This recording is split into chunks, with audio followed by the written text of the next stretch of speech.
Wish you could fly. Sorry, I'm going to start again. All kinds of birds make me wish we could fly. And then something inside, so strong. So as we look at the theme for Unity Spiritual Center, Ottawa and Unity Kitchener, we're celebrating the soaring higher in 2023. With strength, love, and zeal, we recognize our wholeness. And what does it mean to each of you to celebrate those qualities within you? And how can you use those qualities to soar higher? We are one team, one community, reaching our greater potential. Don't just fly, soar.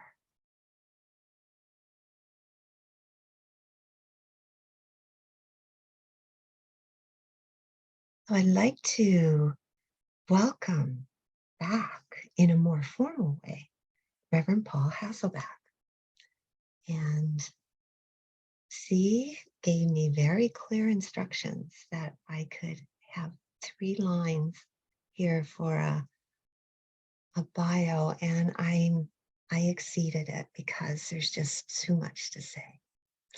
So Reverend Dr. Paul Hasselbeck is a former Dean of Spiritual Education and Enrichment in Unity. And he is widely regarded as one of the leading authorities on the writings of Charles Fillmore and Unity metaphysics in general. He wrote Heart-Centered Metaphysics, the primary textbook for teaching metaphysics throughout the Unity movement. In addition to authoring and co-authoring 7 other spiritual books, the latest being Use the Truth You Know, Unity's Principles and Premise. So we have a master teacher with us today. He's a metaphysical coach, workshop leader, and teacher. He co-hosts the metaphysical program on internet radio. And in order to stay on top of all of this high frequency activity, he lists fitness at the top of his list of other interests. And I am beginning to understand why. You can go to Reverend Paul's website to learn more about his many offerings at www.paulhasselbeck.com. So please join me in a warm welcome, welcoming USCO and Unity Kitchener's longtime friend and guide, Reverend Dr. Paul Hasselbeck, who will share his wisdom on the topic, Use the Truth You Know, and he will follow with a meditation. Welcome, Reverend Dr. Paul. Hi, everybody. It's so good to be back. Wow. It's been what do they say now? It's been a minute, hasn't it? So let me get my slides going here. And I use those to guide my way. So hopefully you're seeing that. And I want to do a slideshow from the beginning. And I want to, there we go. So Unity Kitchener, Unity Spiritual Center, Ottawa. I am honored and delighted to be with you, and thank you for inviting me today. Maybe you didn't know it. Maybe some of you did, but today's the anniversary of Myrtle Fillmore's birth. So happy birthday, Myrtle. She was born August 6th, 1845, and she died at Unity Village, October 6, 1931. And what an impact she had. You know, we talk about influencers these days. She was quite the influencer. So sit back, if you haven't already, relax. You might want to get out your cell phone, put it on silent, and put it on camera. You might want to take some pictures. My website is paulhasselbeck.com. My podcast is found at metaphysicalromp2.com. I do that with the Reverend Doctors Bill and Cher Holton. And my email address is alberthasselbeck@gmail.com. And I welcome you reaching out to me. So use the truth you know. Use the truth you know. So the key there is you got to know some truth. In fact, when I'm training ministers or training licensed unity teachers, I don't do that so much anymore, but when I was, you have to be able to bring a teaching. You have to be able to bring a truth to mind in order to consciously use it. You see, the thing is, we're always using truth. But until we learn what that truth is, we're kind of using it blindly. So here's truth. I think, therefore I am. Post-truth is I believe, therefore I'm right. How many have heard something like that or experienced somebody like that recently? So Descartes said, I think, therefore I am. It's a very famous saying. George Carlin said, I think I am, therefore I am. I think. And as metaphysicians, I think this is what we should say. I am, therefore I think. So just say that. I am, therefore I think. So we have absolute truth and we have relative truth. So let's talk about that a little bit.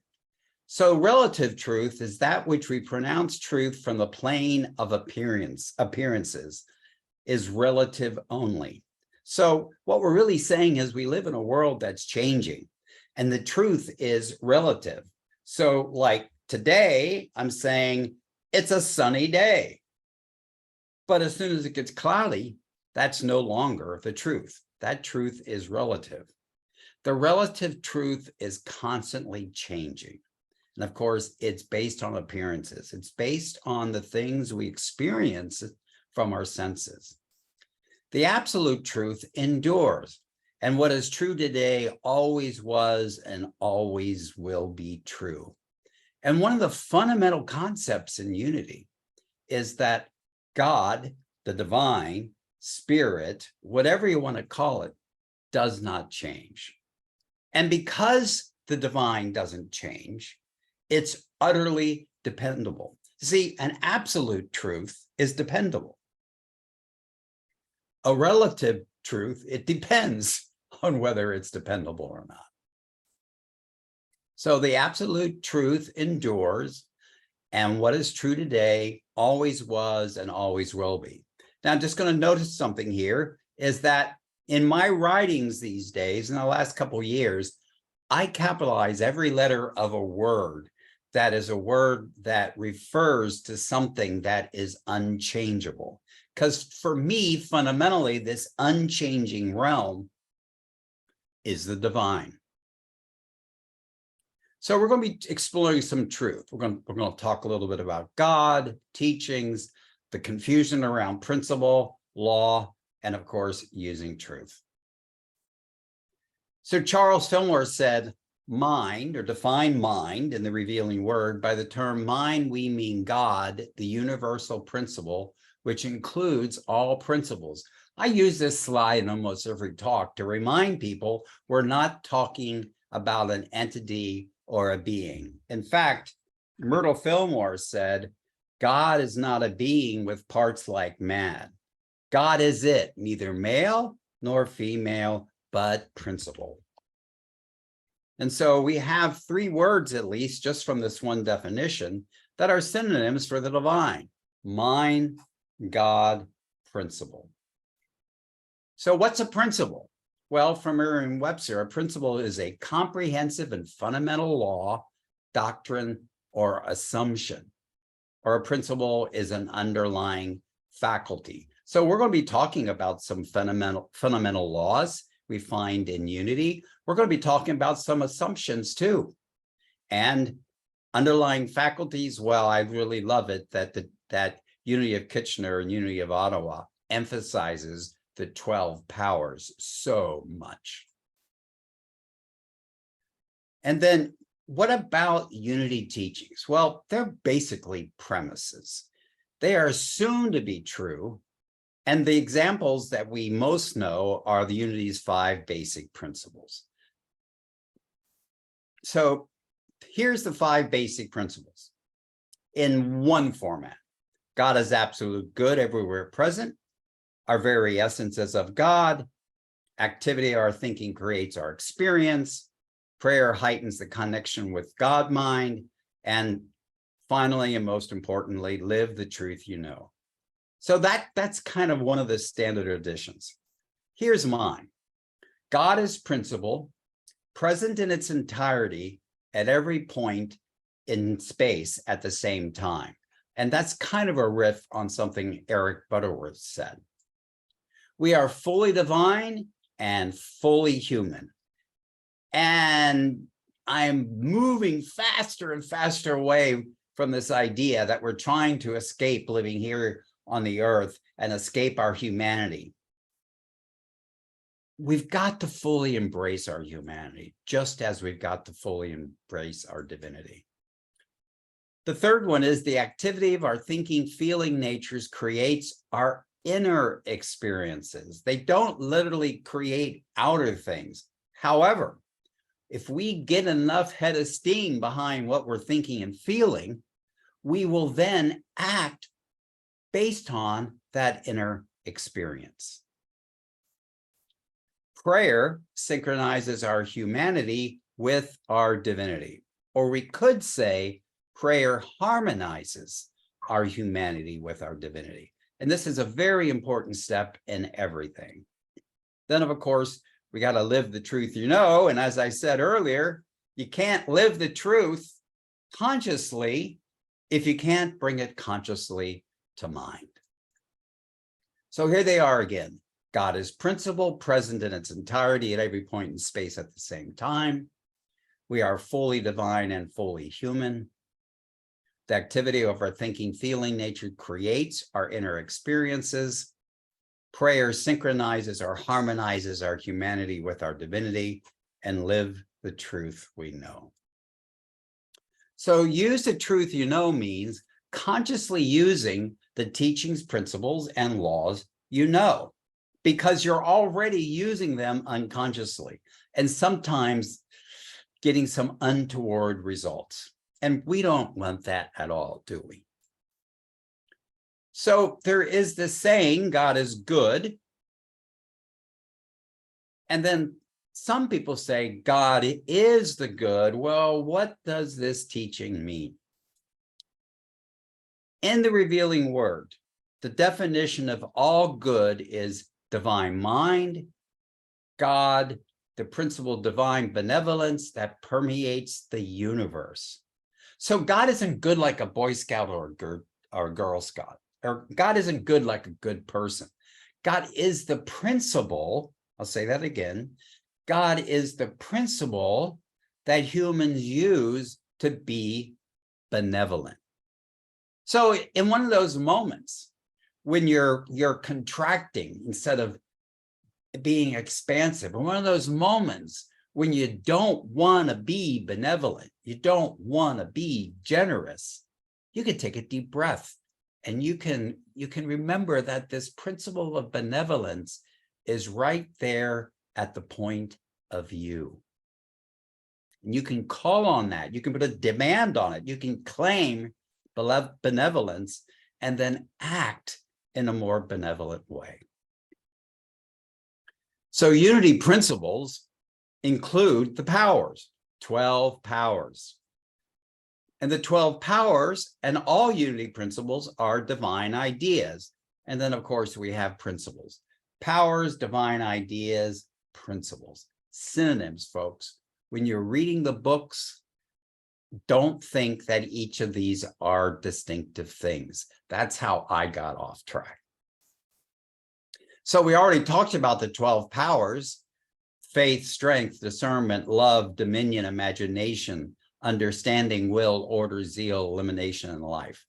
I like to think of the 12 powers as an operating system of my consciousness, not of my brain, but of my consciousness. So do you notice you have the ability to believe? Do you notice you have the ability to be strong? Do you notice you have the ability to evaluate? Do you notice you have the ability to desire and harmonize? Do you notice you have the ability to have personal authority? Do you notice you have the ability to visualize? Do you notice you have the ability to know?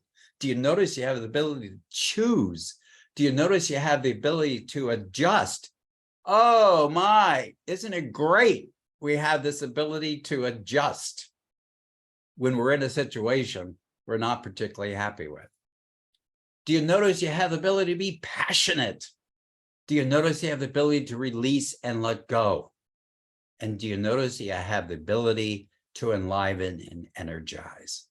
Those are the ways in which we use the 12 powers. And I emphasize we use because some people think about the powers being in us and doing something. Really, the 12 powers are more like 12 ingredients that we use to manifest ourselves. And just like the ingredients of a cake in your kitchen, in your pantry, in your refrigerator, can't create a cake. The 12 powers can't really do anything anyway. We are the doers. We are the creators. So here's some more principles to think about. Purity, generosity, beauty, completeness, and abundance. Think about those. How might you use those in your everyday life consciously? So let's talk about some laws. Now, these aren't rules. Remember, we said that the divine or God doesn't change. Well, these laws don't change. They simply are. There's the law of expression, the law of mind action. So what's the law of expression? Charles Fillmore said in Christian Healing, we must learn the law of expression from the abstract to the concrete, from the formless to the formed. I'd say from the infinite to the finite. I would add that to it. So let's look at this a little deeper. So we have a principle or idea, which is abstract and not changeable.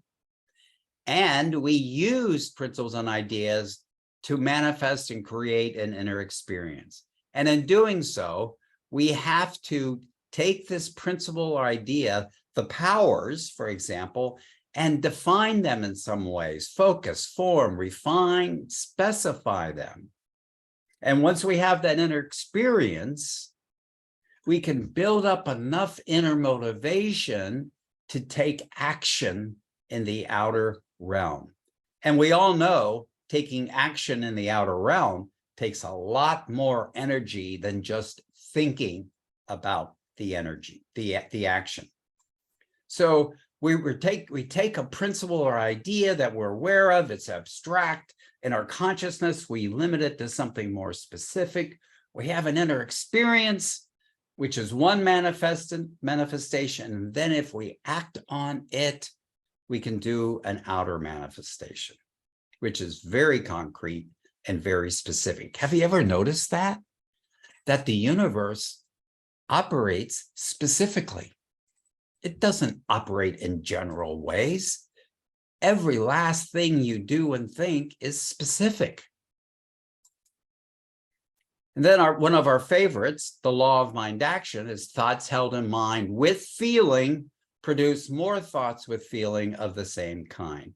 And something like this, it's really important, I think, if we put it in the first person. My thoughts held in my mind with feeling produce more thoughts with feeling of the same kind. Where? In my mind. So this tells us how we're growing thought colonies in our consciousness. And if you don't like the thought colony you're building, you stop this train and you start another one. And a starting point is always, always, always with prayer and meditation. So we're synchronizing ourselves, harmonizing our humanity with our divinity so that we start someplace pure. Jesus emphasized that the ruling forces of both heaven and earth are in man. Think about that for a second. When this was found in the 12 Powers, and Charles Fillmore penned it, Jesus emphasized that the ruling forces of both heaven and earth are in me. You see how I made that in the first person? We gotta own this stuff. They're in you. And what's heaven? It's the realm of divine mind. It's not someplace out there. It's right here. It's everywhere. Because heaven is the realm of divine mind, and divine mind is everywhere, present in its entirety, all at the same time. So there's no such thing as being a drop of the divine, a spark of the divine, a wave of the divine, because the entirety of the divine is at the point of view. Now, we might use the idea of a spark to represent how much of our divinity we understand, or a wave represents how much of the divine we know and understand. Unity is all about learning what these things are, so we can manage our consciousness in more and more and more optimal ways. And Earth, metaphysically, represents the human mind. And so what does this mean? You and I have absolute dominion over divine mind as well as your humanity. I have absolute dominion over principles and laws as well as my humanity. And we can think of our humanity basically as our thoughts and feelings, where thoughts is an overarching term to mean thoughts, ideas, beliefs, and images, where feeling is an overarching term that represent feelings, emotions, experiences, attitudes, all that stuff. You have absolute dominion. Think about that. You have absolute dominion over divine mind as well as your humanity. I am master of my divinity and myself, said Master Yoda. Let's say that together. I am master of my divinity and myself. And say it one more time. Let's say it zealously. I am master of my divinity and myself. It's time for us to remember this and apply it. When you do that, you will be using the truth you know. And so it is. And thank you once again for inviting me.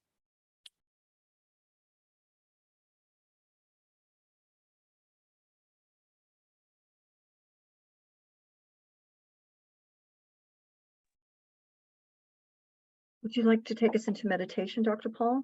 Yeah, let's do that. So just notice where you're seated. Just be in the feeling of it. Notice what you're thinking and what your feeling nature is saying within inside of you. As you breathe in and breathe out.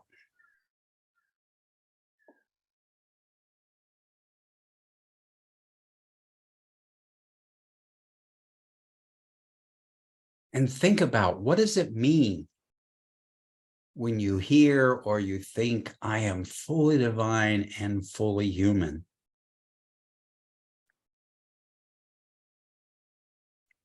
And what does it mean when you think and feel that you are the master of every principle, every law, every thought, and every feeling? Even if it doesn't seem like it. You have been using principle and law your entire life. You have been using principle and law your entire life. The trick is to be conscious of what those principles and laws are.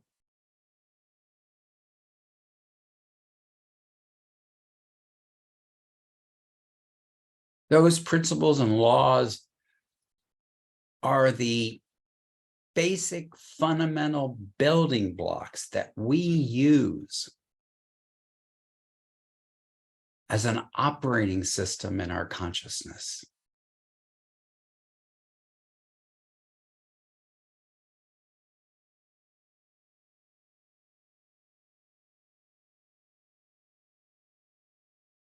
Feel into that. What does it mean for you if you knew that all of these principles and laws are metaphorically at your fingertips?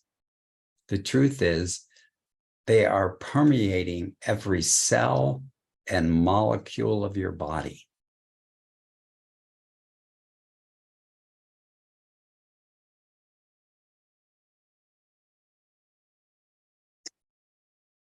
At that very moment, you're aware that you're going off track some way. Take a deep breath. Remember, you are fully divine and fully human. Bring one of those principles to mind and put it into play. That's how we change our minds. That's how we change those inner experiences. And ultimately, that's how we change the world around us. You are fully divine. You are fully human. And each of you is the master of your divinity and your humanity.